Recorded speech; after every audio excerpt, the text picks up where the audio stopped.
मैं अंकिता प्रिया आप लोगों का फिर से स्वागत करती हूँ एक बार the Bihar teacher history maker के मेरा मोबाइल मेरी शिक्षा में। Today we are going to discuss about permanent tissue.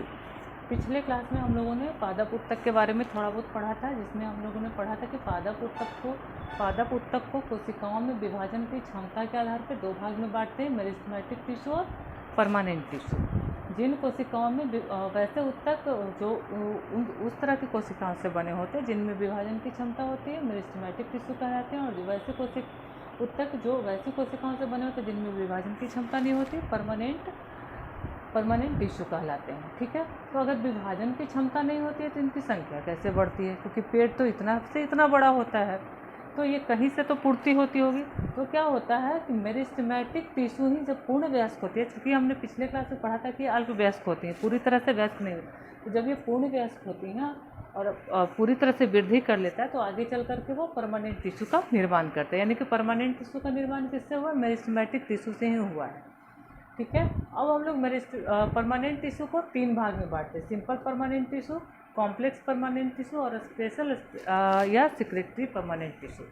ठीक है, अब हम लोग देखते हैं कि सिंपल परमानेंट टिश्यू क्या होता है, किसे कहते हैं। तो सिंपल परमानेंट टिश्यू क्या होता है?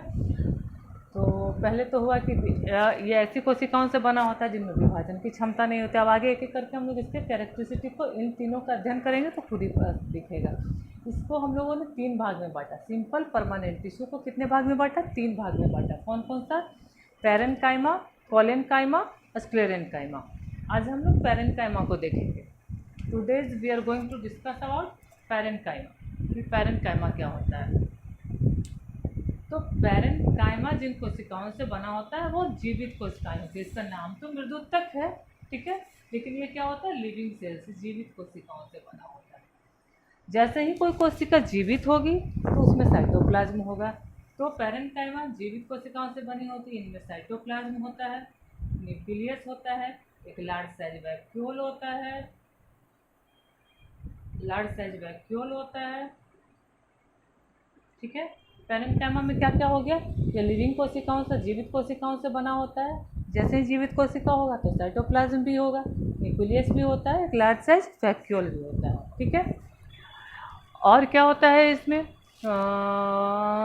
एक इसकी सबसे बड़ी खासियत होती है अंतरकोशिकीय स्थान। अंतरकोशिकीय स्थान यानी कि दो कोशिकाओं के बीच में, ना कि कोशिकाओं के अंदर।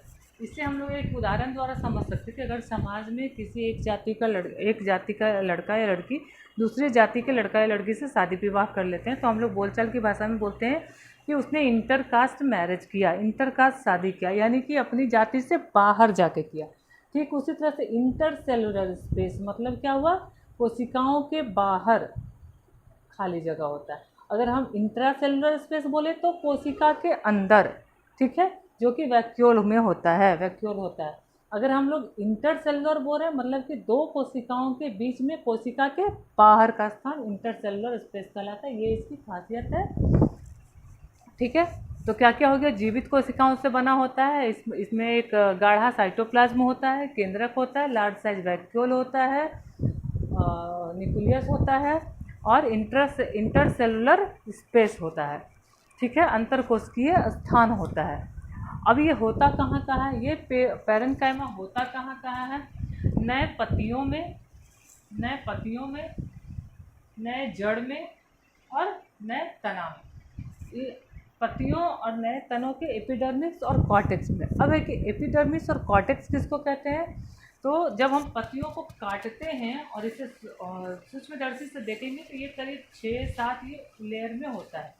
ठीक है, जब इसको काटते हैं ऐसे पत्ती को, ये लेयर वाइज होता है। तो इसका जो सबसे बाहरी परत होता है वो एपिडर्मिस कहलाता है।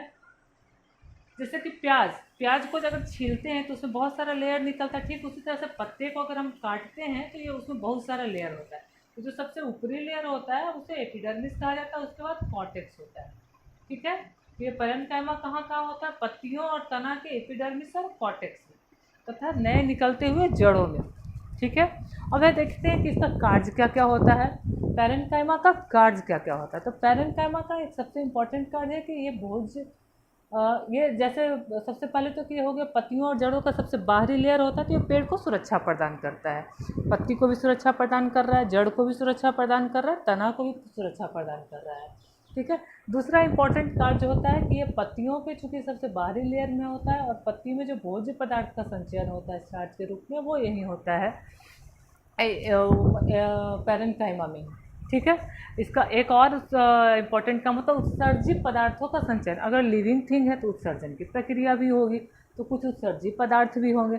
तो पेड़ पौधों में मुख्यतः उत्सर्जित पदार्थ रेनिन, टैनिन, गोंद एक्सेट्रा होते हैं। तो इन सबों का संचय भी ये पैरेन्काइमा में ही होता है।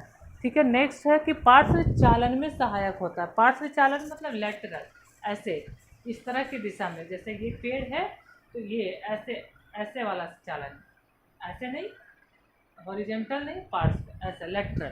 ठीक है। पार्श्व चालन में सहायक होता है। इसका इम्पोर्टेंस हम लोग आगे संवहन उत्तक में देखेंगे कि क्या होता है पार्श्व चालन। ठीक है। तो नेक्स्ट इम्पॉर्टेंट फंक्शन है इसका कि जो इंटरसेलुलर स्पेस होता है, तो कोशिकाओं के बीच में जो खाली जगह होता है, इसके कारण पेड़ पौधों में गैसीय एक्सचेंज जो होते हैं उसमें ये सहायक होता है। ठीक है।